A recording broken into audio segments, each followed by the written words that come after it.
Hello, hello, and welcome to Results Washington's Reflection Series. This is an interview series that highlights continuous improvement efforts within the enterprise happening across the state, as well as spotlighting the individual subject matter experts of those efforts as they share their perspectives and experience throughout the project. We hear about their achievements, barriers faced, and lessons learned along the way. My name is Talia Mazzara. I'm a senior performance advisor with Results Washington. And today I'm so happy to report that we have with us Sam Fennell with the LGBTQ Commission. And he is here to share about a new youth advisory council that the LGBTQ Commission has recently implemented. Thank you so much for being here with us today, Sam. Oh, so happy to be here today with you all. Yes, yes. So let's kick this off. We like to start off with you telling our listeners a little bit about you, what you do, and what your office is responsible for. Absolutely. As Talia mentioned, Sam Fennell, he, him pronouns. I am the operations and policy manager for the LGBTQ Commission. I've been with the commission now for a little over 8 months. It is an incredible experience, and I have absolutely loved working for Washingtonians. Before I was in this position, I worked at the Evergreen State College as the Trans and Queer Initiatives Coordinator. And before that, I lived in New Hampshire for a few years where I was a research associate studying the impacts of COVID-19 on minority communities. And while I was doing that research, I've been in LGBTQ advocacy for about 10 years now. And at my undergrad, started up our LGBTQ Center, was a big part of that. And during COVID, when I was doing research, I saw a lot of the impacts COVID-19 was having on marginalized communities, especially a lot of work in advocacy and grassroots work that I had done, just not being available because of not being able to be in person. Um, so it really pushed me to want to get back into advocacy work, which is why joined Evergreen, went back and got a master's, and then I found my way to the commission, which I absolutely love. The goals and mission of the commission. It was a big part why I sought it out. It works to improve the interface between state government and its constituents, especially the LGBTQ community. And I remember in a lot of the advocacy work I've done, especially I've done a lot of advocacy work with youth. I often get asked, how do I do something legislatively? How do I do something in policy? How can I do something? I didn't know those answers. I didn't know how to answer them. So that was what drove me to want to get my master's and then join the commission to be like, this is how you can make a difference. This is how state government can make a difference in your lives and how they interact with you. And so truly the commission is here to advocate and be a resource for LGBTQ communities within state government and be an interface between the two. That is so awesome.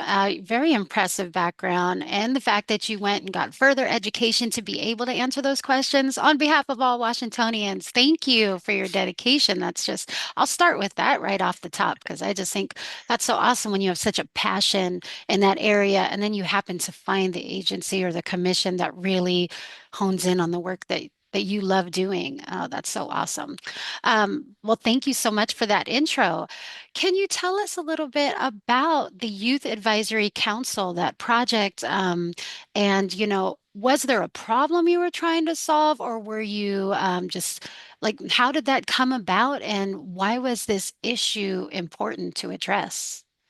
Yeah, so we in June of 2022, we had a roundtable discussion with Governor Jay Inslee and 20 youth ages 13 to 18 years old. So youth from all across Washington state came together to sit down with Governor Inslee and talk about their experiences, their lived experiences, what was impacting them, and kind of what was happening. And especially if we think about youth and we think about legislation in the last 3 to 4, 5 years, we've really seen an increase in anti-youth LGBTQ legislation.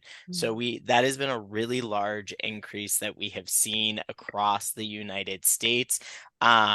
Asking questions of how do transgender youth participate in sports, how are schools talking to trans and queer youth, And a lot of adults were making these decisions for them, and they weren't necessarily the decisions the youth were wanting, or they weren't the right decisions. They were well-intended decisions. They had good intent, but maybe not the impact we were wanting these decisions and legislations to have. And so, um, LGBTQ youth face different barriers. You can reference the Trevor Project, which we'll talk a lot about.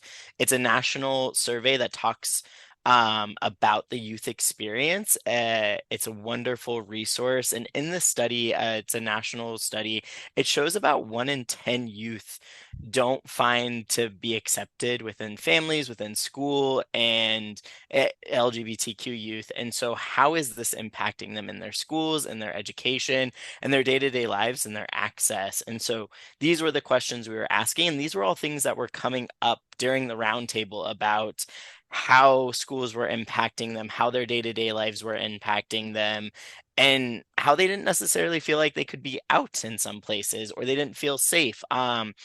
Or the toll of reading the legislation, reading the anti-LGBTQ legislation as a 14-year-old, saying like, no, you can't do this at age 14, and the impact that that has on them. And so we as an agency asked the question of what can we do to improve this? And we said, well, it's time the adults stop making the decisions and we let the youth tell us. And so we decided to start an LGBTQ Youth Advisory Council. Governor Inslee put his support behind it, and we were able to receive funding to start the council. And so that was the question we asked, and it has been an incredible experience so far with the youth. Awesome. So good to know that the governor is behind such an important initiative. And I mean, how that is also, one of the common core lean principles is you don't make decisions for people that are impacted. You have to hear the voice of those that are impacted and affected. So love that you all were on top of that. What made now the time, though? Yeah, I think back to some of that legislation conversation of just it is so heightened, that rhetoric is so heavy throughout our media, throughout our discourse, as well as learning. I think right now is the right time because we're learning too. And I think as time evolves, state government evolves, and as we learn more, we learn the importance of this. Youth councils and state government are fairly new, also not super new. You can look throughout different states what they hold, but from the research I have done, we're the first statewide LGBTQ youth council. So that's pretty Awesome. exciting. Yeah, so we're really excited about that. But right now, the question of why now is why wasn't it done sooner? Sometimes I think we ask. And so it's like, why weren't youth involved in these decisions that impact the rest of their lives? Though they might not be able to vote yet, they're setting up for their futures, and these are the lives they're inheriting. And so, how do we get young people involved sooner in the rest of their lives and the policies that impact them? So, yeah. That part right there, that's what this point meant. That part. Why wasn't it done sooner? Great, great point.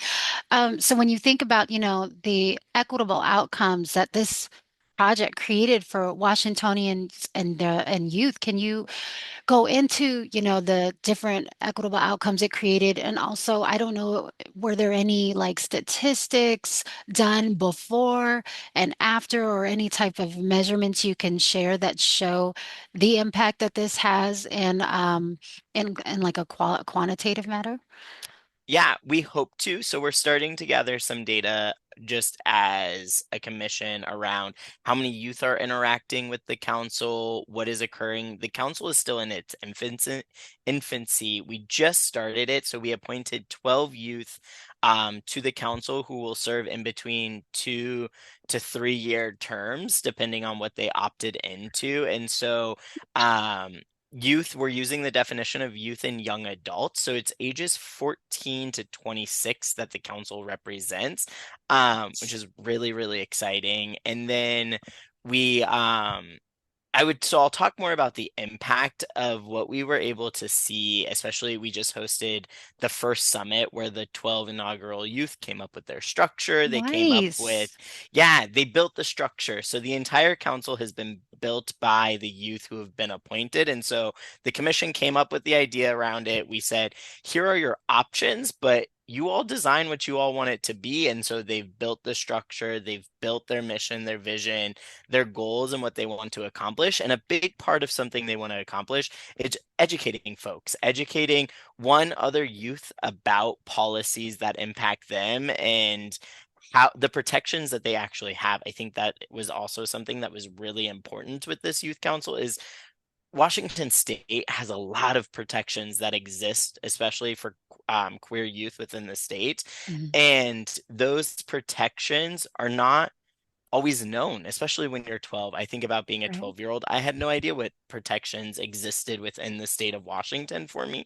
So the impact of this council is to and the intent of this council is to be able to inform 20 other youth who are all leaders at their high schools to be able to go into their GSAs and say, hey, these are what protect you. This is what exists. Learn tools on how to communicate with their counselors, their superintendents, and the states that the schools in which they exist in, Mhm. as well as help them get connected with legislators.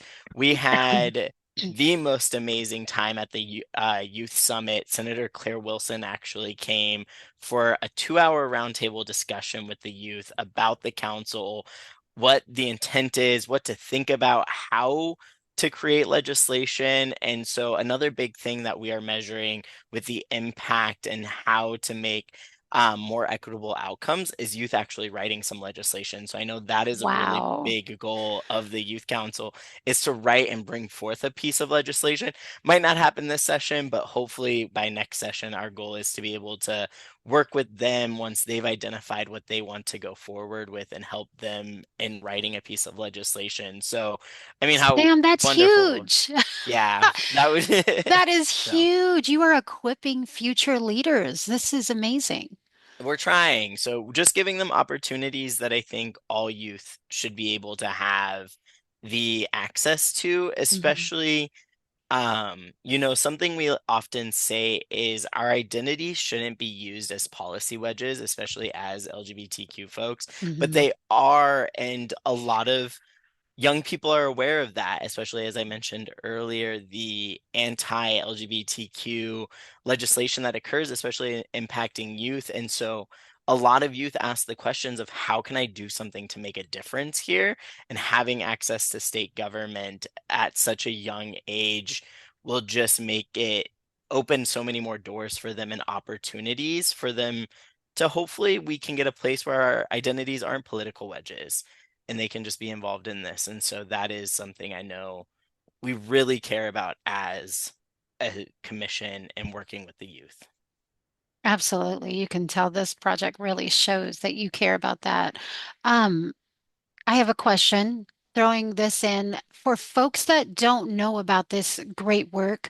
Is there a place where they can go look at it on your website to kind of show maybe a visual of everything that's been done, facts, Q&A type thing to where they can learn more about it? I love that this is all about spreading awareness, creating leaders, and I feel like not just for the folks directly impacted, but for families and friends and folks close to those that are impacted. I feel like this is a learning experience for so many. And I wonder if there's any resources that you can share where folks can go in and look that up.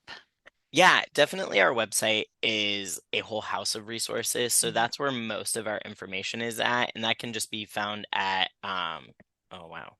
I should know our website. That's okay. It That was is thrown in. That was just thrown in there. It is lgbtq.wa.gov.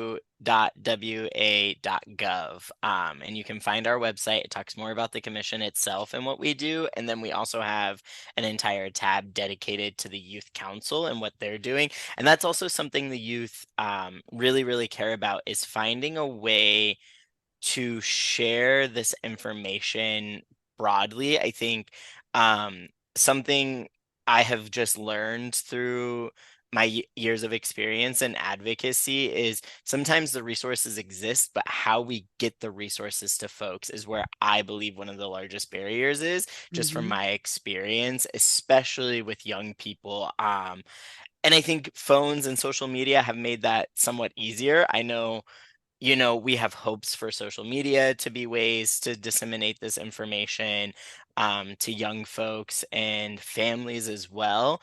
But I think just as a whole of wanting to find a way to share this information, and so we're still trying, and we'll find out. YouTube, social media, conversations, just making sure we're talking about it is really, really important and what we're continuing to do. Absolutely. And hopefully, with this video, we will be spreading the word and getting folks involved and going to go out and get that information and then share it. What is the next step in your project or your agency or your commission's plan with this idea and anything else coming from it that you say, okay, our next steps are or our future commitments are? Yeah, I think next steps are one, we want it to grow. So as I said, we appointed 12. Eventually we want that number to be up to 20. So Wow. we want it 20 youth on the council is our next goal. We're gonna slowly get that. So we're gonna appoint, a few more and a few more. So that's about a 5-year goal to get us up to 20. And then two, I think building a council in which youth feel empowered to go out and do things. And so it's one thing to say I'm a part of a council, but it's a whole nother thing to say that what I'm doing, what I'm going out and doing, and having the resources to go and do that. So that is something that is really important to us of how do we, now that we have it formed, how do we get youth out there talking, engaging with other youth, and working with other youth? That's awesome. Love it. Uh, what would you say would be or was the biggest challenge that you faced during this effort? And then after you say that, what would you have done differently? Yeah. Oh, biggest challenge. I'm gonna say there's a few. Um, One, paying youth.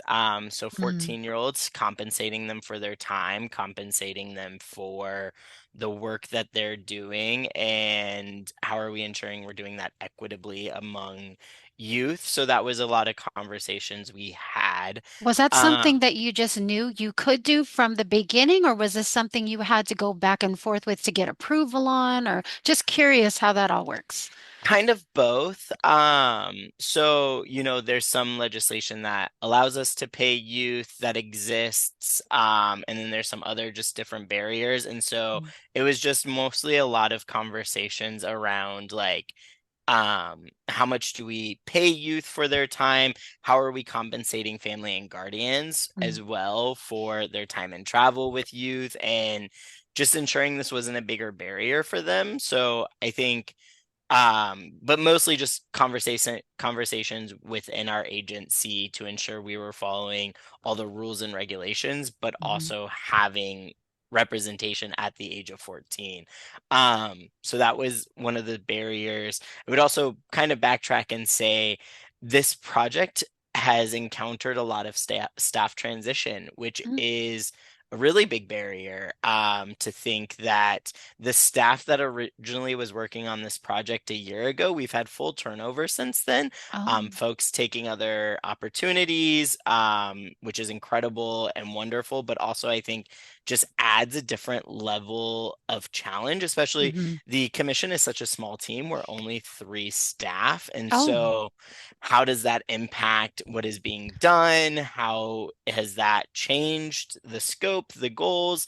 Um, so I think that was also just a barrier of a loss of some of that institutional knowledge that Mhm. existed, that I'm sure we've all experienced a time or two when someone with so much knowledge just moves on to the next thing. And so working through that time of transition with the council members was definitely a challenge. It added some barriers to that. And then the last barrier I would just say with the council that is something we really, really thought about was what were the requirements to be on it? Mm, Because that's a really, really hard question. And I think one of the hardest barriers that exist on the council is that if you're under the age of 18, you have to have parents' consent to participate. mm. And for a lot of LGBTQ youth, they might not be out to their families. They might not be ready to be out to their families. Yeah. And so how do we manage that as a commission and how do we work through that?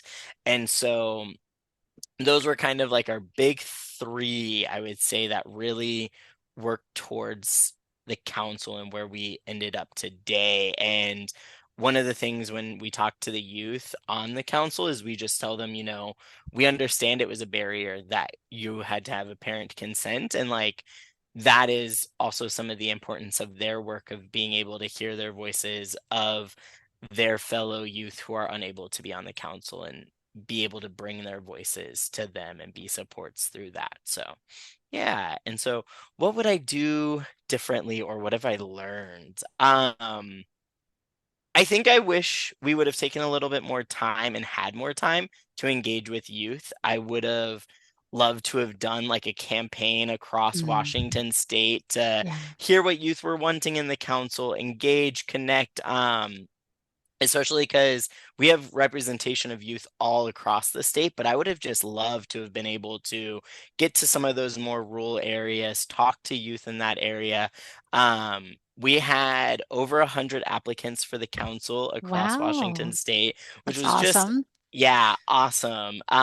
But definitely, a large portion in the Seattle I-5, right on that Hmm. heavily densely populated. That's also where a lot of resources just exist. Yeah. But we know queer youth exist all over, and how Hmm. could we have engaged with them? That would have been awesome. Very good insight right there. If you had to give advice to another agency or commission that was going to embark on a similar effort, do you have any advice that you would give? Um, yeah, be ready to pivot Yeah. all the time and just do it. I think that was also the other thing that we sometimes got a little hung up on was like, well, how do we do it? How do we ensure it's right? How do we kind of that wanting it to be perfect? And I think there was the understanding, we got to a point where we just knew it's not going to be perfect, but we just need to do it and have it happen. And then as it forms and as youth are engaged with it, they are they are the voices leading it. That is often something with working with youth that they at times feel like they're brought to the table because they know we know youth voices should be there, but then they're not listened to once they get to the table. Mm. um Hmm. and so listen to them. And also come with realistic expectations. I just like a funny little story with the youth council. They really didn't want hierarchy. They're like, I don't want Oh. any hierarchy of the council. So when we're building the structure, they're like, we don't want any structure. And I'm like, I love you all. And I've worked with youth many times before. And so it's not something I very common question you're asked of they don't want hierarchy, they don't want structure, and I don't blame them. We have done a lot of harm with hierarchical structures throughout Hmm. history, and they have left out a lot of voices throughout history. And so we had the conversation of, okay, but I've also heard you all say things like sustainable and foundation, and how is this ongoing? And Mm. structureless does not always tend to lead to foundational and ongoing. And so we had that conversation. And so they came up with roles and responsibilities that exist throughout, and it's a shared power. And also ready to change it. They're like, if this doesn't work in 6 months, we'll revisit. But letting them have that trial, even if it doesn't work, let them try it and then we'll go from there. But kind of reminding the goals and just being a sounding board for them.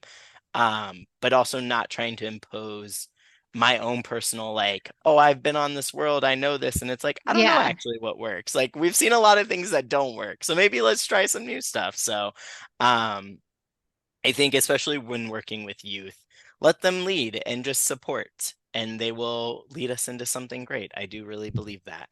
That's great, giving them a space to be heard. I often find with youth, I am constantly surprised and impressed at how well they lead, especially this generation.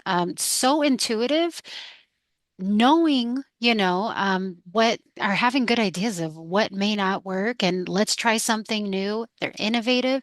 And then when you do bring up what you brought up about structure, flexible. And it's like innovative, intuitive, and flexible. And that really is awesome to see that in this generation of youth. And sometimes it's like, hey, let's get one of them in our office for our meetings. Because, and I'm not saying mine for my office, but I'm just saying, as adults, like we really could, right? Take a lesson from the flexibility and of this youth. I think that's awesome. And I'm seeing that. I mean, as a mother with kids, I see that with my teenagers. I love that you're doing so much work entrenched with this population. All right. Well, really fast, actually, I just want to put in a plug. I'm not sure when people will get to see this, but Sam is actually going to be one of the panelists at our September 26th PPR. And you will be talking about this. And in addition, you will have a guest with you. Do you want to talk a little bit about Mateo? Yeah, one of our wonderful youth council members, Mateo, will be in attendance at the public performance review in September. And we're just really excited to be able to highlight a youth and the impact. I would say we talked a little bit about the impact, but just one of the things we really heard throughout the time of starting the council was how much it meant to youth for it to exist. Just their Mhm. they felt seen and they felt heard in their state government. And so to be able to have a youth come and share their experience with the governor on that kind of platform is just so powerful. And we're just really excited for it to happen and to be able to be supports throughout that time. That's really awesome. Thank you for being one of our presenters and for bringing along Mateo. And just as you said that, I would imagine that um, something this amazing and great and new and needed would really, I would say, inspire and encourage youth to be more aware and pay more attention to policies and possibly even vote.